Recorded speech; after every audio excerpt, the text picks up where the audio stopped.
সুইটি আজকে সকালবেলা ব্রেকফাস্টে শুধু বাটার টোস্ট খাবে বলেছে।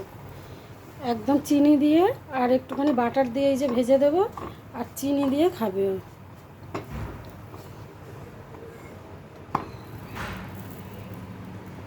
এরকম সে আমরা ছোটোবেলায় খেতাম চিনি দিয়ে, এই বাটার দিয়ে মেরি বিস্কুট দিয়ে খেতাম, এরকম পাউরুটি দিয়ে বাটার দিয়ে এখনও খাই, আমার এখনও ভালো লাগে খেতে।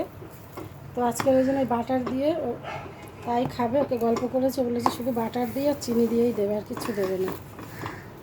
তো হয়ে গেছে আমার পাউরুটিটা সেঁকা।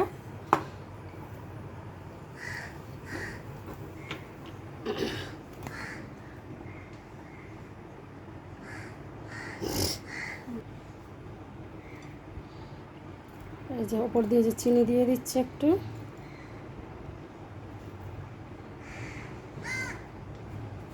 ব্যাস রেডি হয়ে গেছে চিনি দিয়ে বাটার দিয়ে টোস্ট। কারা কারা খেতে পছন্দ করে জানিও কিন্তু, হ্যাঁ।